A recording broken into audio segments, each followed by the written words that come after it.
Հայկական հետքը կորցնող Նախիջևանում Երևանի հենց քթի տակ մեկնարկել է վերադարձ Արևմտյան Ադրբեջան 3-րդ փառատոն համաժողովը, որ Արևելյան Հայաստանի հաշվին Արևմտյան Ադրբեջան կառուցելու մասին է Հայաստանից իբր արտաքսված 300,000 ադրբեջանցիների վերադարձի։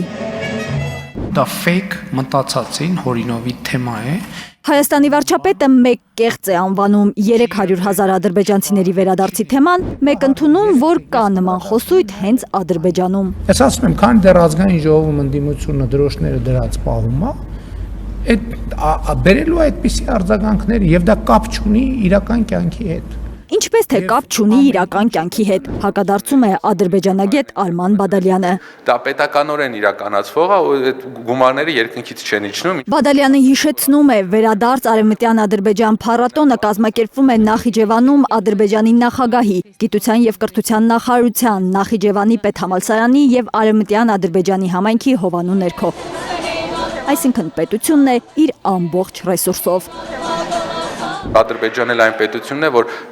օրինակ բացահասարակությունների հիմնադրամն այնտեղ գործունեություն չի ծավալում, այսինքն այդ ֆինանսները գալիս են պետությունից, իրականացվում են պետական մակարդակով։ Ադրբեջանագետը նկատում է հայ-ադրբեջանական Միացյալ Նահանգների միջնորդությամբ նախաստորագրված խաղաղության համաձայնագիրը առանձնապես բան չի փոխել Ալիևի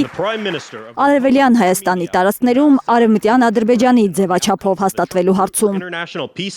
Ալիևը մի քանի տարի առաջ ասել է, որ Արևմտյան Ադրբեջան նրանք չեն վերադառնալու տանկերով, այլ վերադառնալու են ավտոմեքենաներով։ Հայաստանի եւ Ադրբեջանի նախաստորագրված խաղաղության համաձայնագրից հետո էլ 1000 ու մի միջոցառում, խորհրդակցություն ու պետական ծրագիր է իրականացվել վերադարձ Արևմտյան Ադրբեջան թեմայով։ Իրականացվում է էլի պետական մակարդակով դպրոցականների շուրջ վերադարձ Արևմտյան Ադրբեջան թեմայով օլիմպիադան։ Բոլորովին վերջերս հունիսի 3-ից 4-ը Բաքվի պետական համալսարանում հրավիրված կոնֆերանսում ադրբեջանցիները հայտարարել են վերադարձը իրենց ազգային նոր նպատակն է, իսկ հունիսի 18-ից 19-ը հատկացրել են վերադարձ Արևմտյան Ադրբեջան 3-րդ փառատոն կոնգրեսին։ Համաժողովը հենց Օրդու-Բադում անցկացնելու մի կարևոր նշանակությունն էլ այն է, որ այն ավելի մոտ է Զանգեզուրի ճանապարհին։ Եվ տա Աստված, Զանգեզուրի ճանապարհով մեր հայրենակիցները վերադառնան իրենց հարազատ տուն ու տեղ, գերեզմաններ։ Հարգեն նախնիների հիշատակը։ Մենք անհամբերությամբ սպասում ենք այդ օրվան եւ հաջողություններ ենք մաղթում այս փառատոնին։ Համեցեք, պարոն վարչապետ։ Եվ ուրեմն ինչպես հավատալ Հայաստանի վարչապետի պնդմանը, թե իր խաղաղության օրակարգով փակել է Արևելյան Հայաստանի հաշվին Արևմտյան Ադրբեջան կառուցելու թեման։ Խաղաղության օրակարգը եւ խաղաղությունը թեմաները, բոլոր թեմաները փակում է եւ փակել է։ Փաշինյանն ասում է, եթե ընդդիմադիրները չխոսեն արցախահայերի վերադարձի մասին, ադրբեջանցիներն էլ չեն խոսի Հայաստան գալու մասին։ Հա, ու բանը Ինքը փակել է Ղարաբաղյան շարժումը, որ փակվի Արևմտյան Ադրբեջան կոչվող հարցը։ Այդ Արևմտյան Ադրբեջան համայնքի ղեկավարը ինքը Միլի մեջլիսի падգամավոր է իշխող կուսակցությունից։ Ադրբեջանագետն ուղղակի հիշեցնում է, Փաշինյանի ադրբեջանցի գործընկերը Ալիևը անձամբ է հոգացել, որ վարչական տանիք ունենա Արևմտյան Ադրբեջանի համայնքը։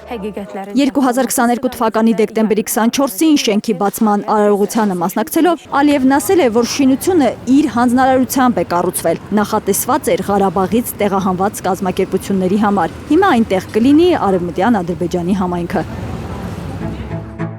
Վերլուծաբանների խոսքով սա անհիմն է դարձնում պնդումը, թե Արևմտյան Ադրբեջան թեման Ալիևին պետք է ներքին լսարանի ականջները շոյելու համար։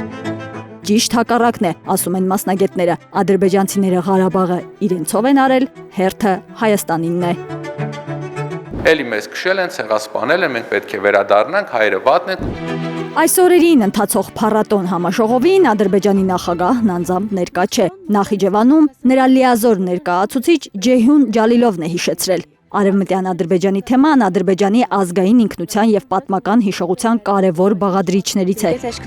Հեյդար Ալիևը ուշադրության կենտրոնում էր պահում Հայաստանից տեղահանված ադրբեջանցիների հարցը։ Իլհամ Ալիևի համար այն ազգային օրակարգի առաջնահերթ ուղղություններից է։